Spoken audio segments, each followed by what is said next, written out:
Solo Leveling Season 2 was damn near perfect. I had such a fun time watching the show. My friend introduced it to me last year when he was reading the manhwa and eventually watched the first season of Solo Leveling. Honestly, I can say it has been one of my favorite animes that I've seen so far. Just the raw power of Jinwoo and how he's able to accomplish and overcome anything that he has in his path. For a plot synthesis of Season 2, Jinwoo has continued to beat ass. From polar bears to ants to demons, he has just been doing his thing in this season. Throughout all these fights, he's really been undefeated and not really contested in any margin. Specifically in the Jeju Island arc, where we see all these S ranks basically get treated like F ranks, and that's kind of one of my problems with the show, is that the power scaling seems insane, and it really just goes to show how strong Jinwoo is this entire time. I think it's kind of ironic how the S ranks get there, they're cooking, and then the king ant shows up, humbles them immediately.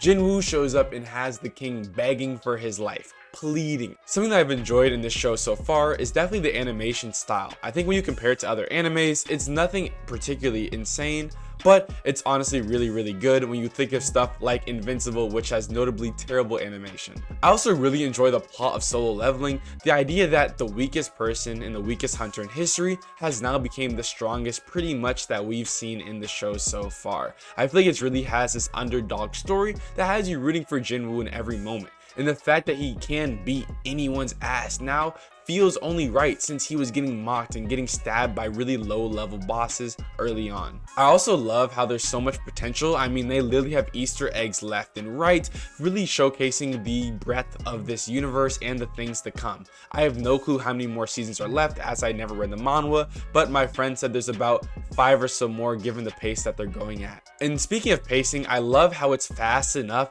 that way there's never a dull moment. You're always interested and they're always keeping you moving and keeping you guessing of what's gonna happen next. I feel like at times it does move a little bit too quickly, but as someone who can get bored easily, I feel like I love that they always keep it moving and never stagnate in one single fight that lasts too long. Every fight is about half an episode or really one episode for all of the larger battles. As far as what was bad, I've told people jokingly that Solo Leveling has copied the Hunter x Hunter Chimera Ant arc, which I think is true, specifically how the Queen Ant literally has, you know, the one true King Ant that's the best out of all of them. That's where the similarities end, because Hunter x Hunter took it to kind of a deeper, darker level that I don't see in Solo Leveling. Solo Leveling seems much more of a fun, romanticized version of it. Another thing that I didn't really like was how Jinwoo's dad was in and was out, and he never was really apparent for more than, I think, a couple moments in this entire season. I mean, it's such an interesting thing. There's so much lore about him that we don't really know,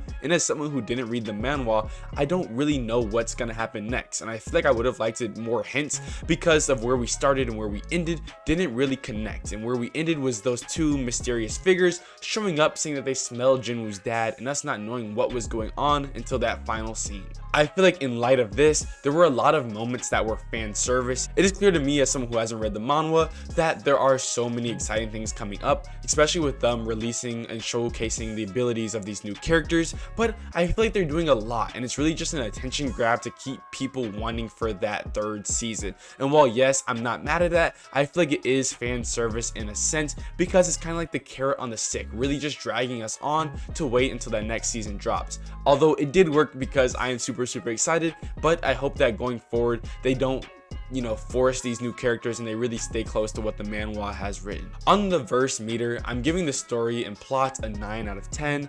I'm giving the characters and acting an 8 out of 10. I'm giving the cinematography 9 out of 10. I'm giving the soundtrack 8 out of 10 and the rewatchability 9 out of 10. This gives a 86%, which I feel is very fair on the verse meter. For next steps, I was recommended Agame ga Kill. I read the description and it seemed really interesting, and then please let me know down in the comments below what you guys think I should watch as well. Anyways, thank you so much for watching. Please make sure to leave a like, comment, and subscribe, and as always, I will see you next time.